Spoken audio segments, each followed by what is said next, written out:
The floodplain stretched out like a darkened mirror, water swallowing the land that only days before had been alive with movement. The rains had not relented, turning the river into a force that swept away everything in its path.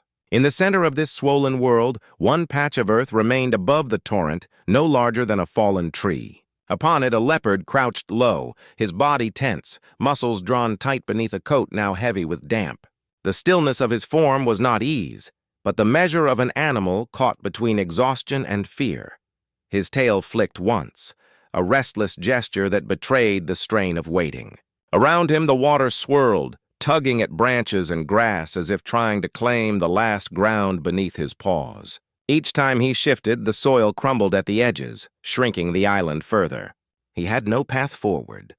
The plains were drowned, and the trees that might have carried him to safety now stood isolated, unreachable in the flood.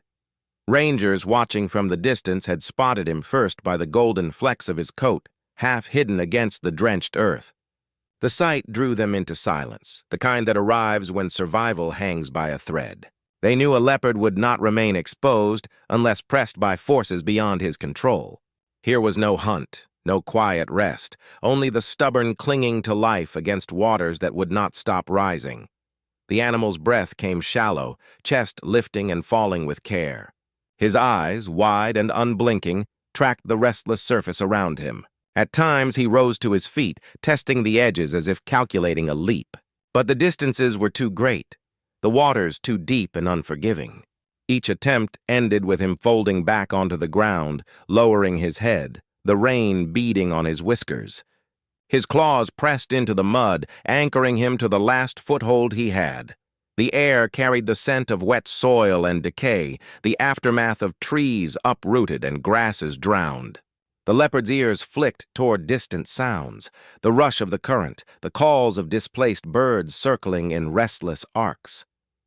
Life continued around him, but here in the center of the flood, time slowed, narrowed to the fragile space between survival and surrender.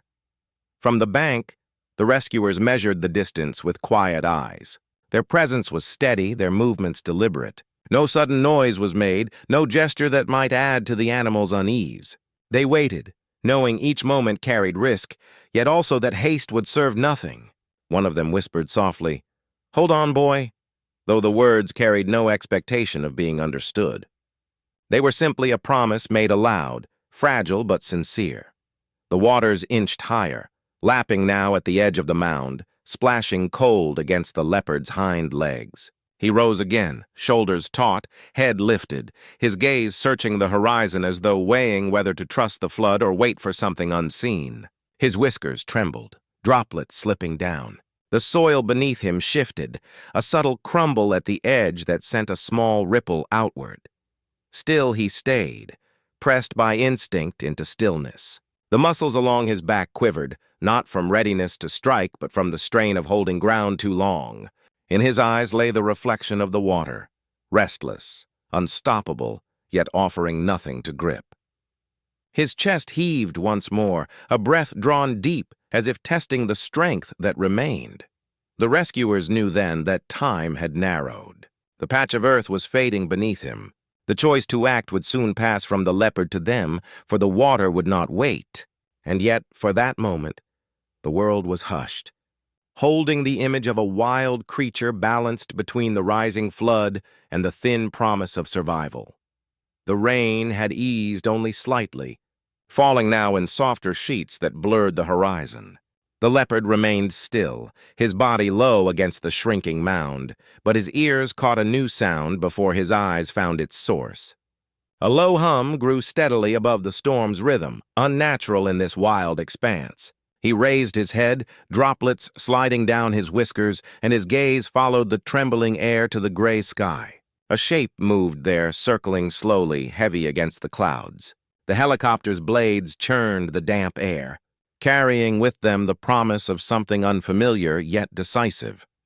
The leopard's body tightened, muscles coiled not for attack but for flight, though there was nowhere to go. His tail lashed once, a flash of agitation cutting through his weariness. He shifted on his paws, claws raking at the softening ground, testing the edge as though it might hold more than it could. His nostrils flared at the sudden rush of wind pushed downward, the scent of fuel and human presence mingling with the sharp odor of wet earth. Above, the crew leaned close to the open doors, peering down at the fragile circle of mud and the solitary figure clinging to it. Their movements were slow, their voices measured, exchanged in low tones that did not need to carry far. Each word weighed the risks, the currents, the narrow window left by the river's relentless climb. One of them, steadying himself against the frame, murmured almost to himself, "Easy now. He sees us." It was both caution and quiet acknowledgement of the animal's gaze fixed upon them. The helicopter circled wide at first, keeping distance so as not to stir panic. The Leopard tracked its path, head turning with precise movements, golden eyes never breaking from the machine that moved against the sky. Each beat of the blade sent ripples across the water, spreading in restless rings that lapped against the shrinking island. The noise was constant, not loud enough to drown the world, but enough to press on the edges of his instinct. Still, he did not leap. He stayed, every part of him caught between fear and the exhaustion that kept him grounded. The rescuers read that stillness carefully. They knew it spoke of limits reached, of an animal too drained to flee but not yet willing to yield. Their plan required patience. No sudden descent, no sharp approach. They studied the flow of the water, the tilt of the land, the distance to the nearest rise where safety could be offered. Every calculation was made not only for their own security, but to preserve the fragile trust that came from not pushing the Leopard beyond his breaking point. The animal's ears twitched with each change in sound, swiveling toward the rhythm of blades as they shifted speed. He blinked slowly, a sign not of comfort but of rain-laden eyes adjusting to the moving shape above him. His chest rose and fell, the breaths visible even against the mottled coat darkened by rain. Each time he moved his head, droplets shook free, scattering like sparks before vanishing into the flood. His silence carried its own weight. No growl, no hiss, only the heavy pause of an animal watching the sky. For those in the cabin, the moment stretched long. They could see the water rising still, creeping across the last fragments of ground. They could see the animal's flank quiver with strain, the faint tremor of muscles held taut too long. And they knew that every decision from this point forward would carry consequence. The rope, the descent, the approach, all would have to align with the patience of the Leopard's own stillness. The storm pressed close again, the wind shifting as the helicopter angled into position. Beneath it, the Leopard did not run. He only held his ground, watching, as though some thread between land and sky had tied them together in this fragile space. The circle continued above him, slower now, as the rescuers prepared to act. The sky hung heavy with rain, the earth with water, and in between stood the Leopard, waiting, unknowing, yet unbroken. The helicopter steadied itself above the swollen plain, the rhythm of its blades carrying across the water in steady pulses. Inside, the crew worked in quiet focus, every gesture deliberate. One of them coiled the rope carefully, his hands practiced, his movements unhurried despite the urgency below. They knew there was no room for haste. The Leopard's stillness on the shrinking mound told them that exhaustion weighed heavily, but so did instinct, and any sudden intrusion could drive him into the flood.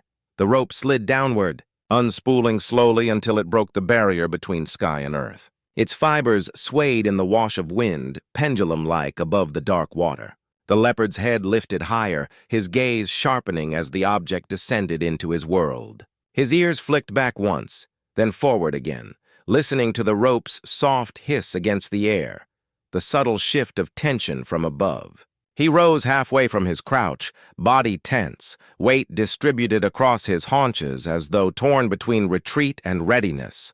For a moment, the air felt balanced on silence. The rope hovered just above him, dipping slightly in the wind, brushing close but never touching. The Leopard bared his teeth in a low, breathy snarl that cut short as quickly as it came, more a warning to the unknown than a commitment to fight. His tail lashed once, sweeping mud from the ground behind him, then stilled. Water lapped closer at the edges of his refuge, the island growing smaller beneath his paws. Above, the rescuers did not rush. They kept the rope steady, its end hanging low enough to be reached, but never forcing contact. One of them leaned closer to the open door, voice calm, almost a whisper lost beneath the engine's thrum. "Easy now. Take your time." Though the leopard could not understand the words, the tone itself carried no threat, only patience. The leopard's body shifted with the indecision of survival. His shoulders quivered as he lowered slightly, ears folding back, eyes narrowing on the rope. He gave a short, sharp exhale through his nostrils, droplets spraying into the humid air. He stepped sideways along the narrowest strip of land, paws sinking into the mud, testing the rope's nearness. When it swayed with the wind, he recoiled half a step, chest tightening, muscles taut with caution. Still, he did not leap away. His hunger, his fatigue, and the water closing in left little space for refusal. The rescuers exchanged brief glances. They could see the calculation unfolding in the animal's posture, a wild creature caught at the edge of choice. Their task was only to offer, not to force. They eased the rope lower, letting it brush the surface of the water. Ripples spread outward from the contact, carrying soft circles across the flood. The leopard followed the movement with precise focus, his eyes reflecting the pale thread that now lay just within reach. Minutes stretched long in the hovering machine. Each passing second was measured by the animal's hesitation, by the rhythm of the rain against the fuselage, by the slow rise of the river beneath them. The lifeline was in place. What remained was trust, and the fragile decision of a creature who had survived by resisting the unnatural. The leopard crouched again, chest low to the mud, his breath quickening. The rope swayed once more, and his gaze locked on it with unbroken intensity. He did not move yet, but the stillness held a different weight than before. The waiting was no longer about fear alone. It was about gathering the will to choose. The rescuers held their silence, patient in the air. Beneath them, the leopard lingered on the threshold between resistance and survival, the rope suspended like a quiet promise above the flood. The moment stretched, fragile and uncertain. Rain tapped against the floodwaters, and the rope swayed in the restless wind. The leopard's eyes tracked every movement, his body taut with the tension of decision. His chest heaved with rapid breaths, each one pulling in the heavy scent of wet earth and rising water. For long minutes he had resisted, rooted to the patch of mud, but now the encroaching flood left him with no ground to claim. The rope hung like the only bridge left between despair and survival. Then, with a sudden surge of instinct, he sprang. Mud scattered beneath his powerful hind legs as his body lunged upward. His forepaws extended, claws hooking into the fibers with a fierce grip. The rope jerked, quivering under his weight, but held steady. A low growl escaped his chest, not in anger but in raw exertion, as he clung fiercely, his muscles straining against both gravity and fear. The crew above reacted instantly, voices low but firm, signaling one another. The winch began its steady pull, lifting rope and leopard together inch by inch. The animal's body swung above the water, droplets flinging from his soaked coat as the rope swayed with his movements. His tail lashed, his hind legs kicking briefly at the empty air before they found their grip tighter, claws dug deep into the lifeline. Water surged below him, sweeping past in restless waves. The island that had been his refuge moments before slipped beneath the flood, vanishing in silence. Now suspended between the earth and the sky, he hung vulnerable in a way he had never been. His throat rumbled with uneven growls, but he did not release his grip. Survival pressed him to hold on, and the rope became his only anchor. The rescuers kept their movements smooth, never hurried. One leaned close to the open hatch, voice carried down softly over the thrum of blades. "Easy." Almost there. The words were little more than a breath, meant not for understanding but for calm. The tone folded into the storm, an offering of steadiness while the wild creature fought his own battle with fear. The leopard's claws bit into the fibers, his shoulders trembling with the strain. Each pull of the winch lifted him higher, away from the water, closer to the machine. His ears pressed flat against his head, whiskers dripping with rain, but his grip never loosened. When the rope jolted slightly in the wind, his body twisted, muscles coiling tight. But he recovered, clinging fiercely to the strange thread that now bore his life. At last, the rescuers reached down, gloved hands steady as they secured him against the frame. For a heartbeat, his eyes flashed wide, golden and fierce, his body twisting with instinctive resistance. But exhaustion slowed his struggle, and the gentle restraint guided him inward. His breath rasped in powerful bursts, chest heaving, fur clinging wet against his frame. Still he was alive, carried now not by earth or water, but by the quiet determination of those who had refused to let him drown. The helicopter shifted course, climbing slowly above the floodplain. Below, the river stretched endless and swollen, swallowing fields and forests alike. The rope swayed empty now, trailing against the storm, its fibers carrying the memory of claws and desperation. Inside, the Leopard pressed low, tense but secure, his body still trembling with the effort of survival. Suspended between fear and trust, he had leapt toward the unknown. Against the roar of the storm and the weight of exhaustion, the choice to cling had become his salvation. The helicopter curved gently away from the drowned plane, its rotors carrying the rescued weight of a life suspended between wildness and human care. Inside, the Leopard lay pressed low, his body shivering with fatigue.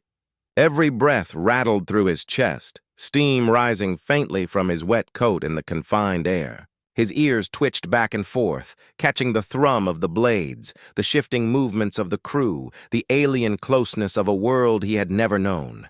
Yet no growl came now, no sudden lunge. His strength had been poured into survival, and only the instinct to endure remained. The crew kept their distance, each of them quiet, their eyes steady but softened with understanding. They did not reach for him, nor did they crowd his space.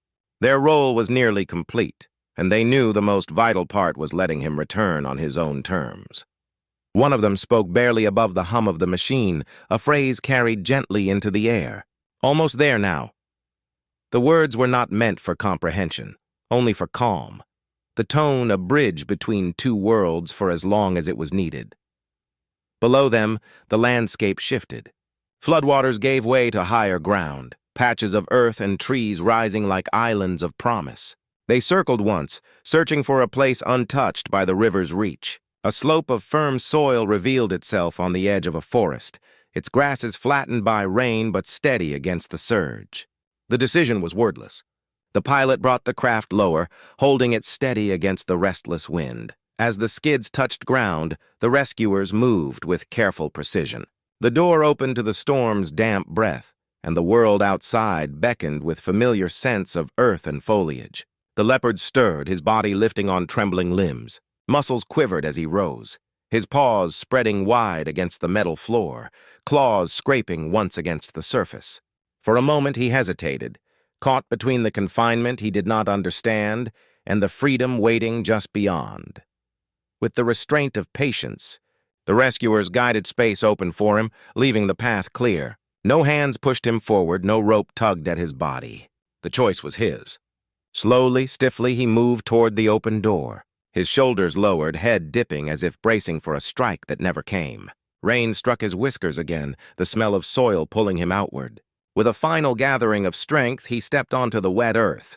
His paws sank into the softened ground, mud clinging to the thick pads. For a heartbeat, he stood still, flanks heaving, ears swiveling to the sounds of wind and dripping branches. His tail flicked once, a single lash that carried exhaustion more than agitation.